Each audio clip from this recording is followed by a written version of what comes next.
Good morning, folks. I hope not to take, good afternoon, good evening, wherever you are. I hope not to take much of your time on this particular day because I think sometimes there is something that's important but short, and this is one of those times. And I think it's important that we take this very, very seriously indeed. I've included the links to it in Dubras as usual, but it's a tweet that has come from someone called Batflake. We like that. The Fire Cow. Aye. Right. Batflake the Fire Cow. And this was posted in Twitter on the 17th of July 23 at 9:15 and has so far had 162,000 views. It needs 5 million. So if you can find this tweet, which I put into the Dubras, and retweet it, I would be forever grateful. Let's continue. I will thread the full story so I can reply with a link when folk ask. I have no problem naming the schools. I'm certain I did in old tweets. Even teachers' names, I'm sure. I don't care for protecting this guff. It needs daylight disinfectant on it. Very wise words there from Batflake. It does need daylight disinfectant, and the more the better. Stonewall Schools. That's the heading of the series of tweets. In 2019, my 9-year-old daughter's class got the inclusivity lessons. So she and 3 female classmates decided they were boys. The school made a huge deal of this. They phoned me to tell me about her sexuality, as they put it. They said the girls were becoming their authentic selves. What's being illustrated here by Batflake is the language that is used around this and the blatant and obvious misunderstandings that schools are having in this, and the reason why we need a very strong declarative schools guidance that eliminates this all from schools in Britain. They phoned me to tell me about her sexuality. What? 9. Now, did I know I was gay at 9? Well, I knew there was something different about me. Didn't have the words for it. Not till I hit 11 and went to secondary school, and believe me, then I found out on the first day with the first beating. They phoned me to tell her about it. They said the girls were becoming their authentic self. So there you go. First of all, they conflate sexuality with gender and the social contagion of gender with these particular kids who are 9.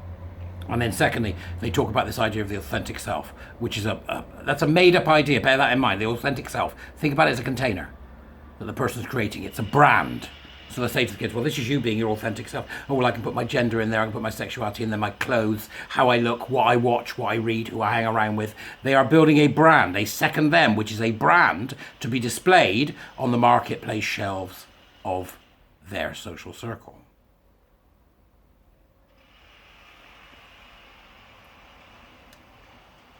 The school also said that the other parents were all fully supportive and I was the issue. They blame the mother. They blame the mother for knowing. And I was the issue. They said my daughter wearing trousers rather than skirts proved she wasn't a girl. I hate these people. Proved she wasn't a girl. They told me to call her Levi and were allowing him to write his new name on jotters. I told the deputy head that Levi was the name of her favourite YouTuber and we should wait and see. The deputy head told me to have the conversation with my daughter about which toilet he should use. This is schools practising critical social justice. This is schools practising transgender ideology. This is schools practising queer theory. Right up to the headmaster. You don't think the infection's out there? You are living in cloud cuckoo land. She screamed at me down the phone, this is your child's sexuality. 9 years old.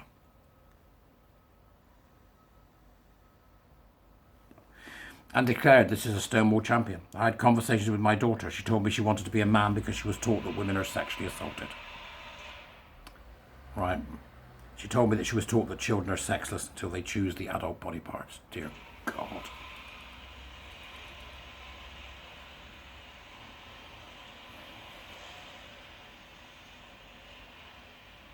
And she told me she absolutely did not want to use the boys' toilets. I talked to the school again, pointing out it was wrong to teach kids they can just choose a gender and a body parts are interchangeable like clothes, and recall being called bigoted. Time went on and the fad wore off on my daughter, and eventually 2 of the friends, but one is now a trans boy teen. 9 years old they got him. 9 years old they got this girl. And you know, as well as I do, the likelihood is that she's autistic, a lesbian, unwell, or all 3. You know it as well as I do. We know it. School went back after COVID and my teen son started having problems. First, an argument with a teacher who claimed that UK trans people are braver than the armed forces. It rattled him at the time, but I didn't get involved. They both debated and said their sides, and I figured the teacher could have opinions. But I wonder now if the teacher was abusing their power, shaming my son in front of peers for not following the current ideologue. That's absolutely right. That's what I would say to you. Absolutely right.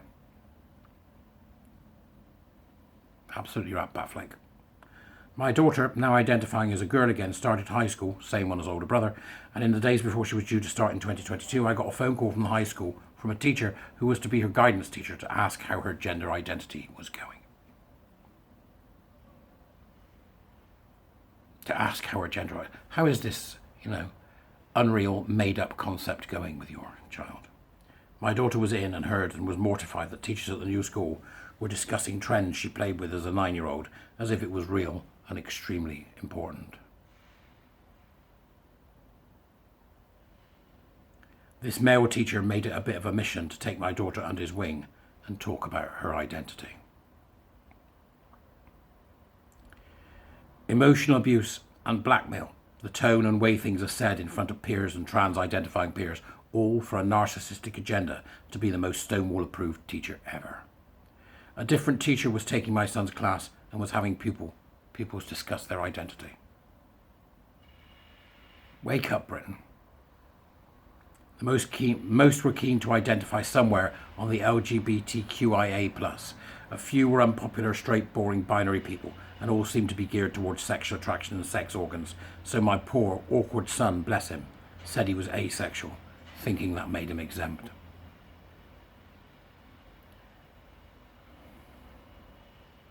But the teacher congratulated him on coming out and identifying on the queer umbrella. And my son tried to say, no, I'm not into anything. I'm 13. And then the teacher began saying it was hateful and phobic to deny asexual existence was part of LGBTQIA+. It was at this point that both children started developing mystery illness every morning, refusing to go. Teachers began to call and even visit in person. All the issues raised were stonewalled, unspeakable, unthinkable.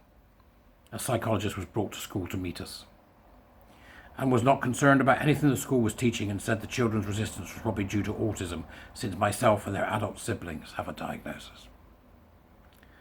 They convinced me my son to attend counselling sessions to get into the school's routine.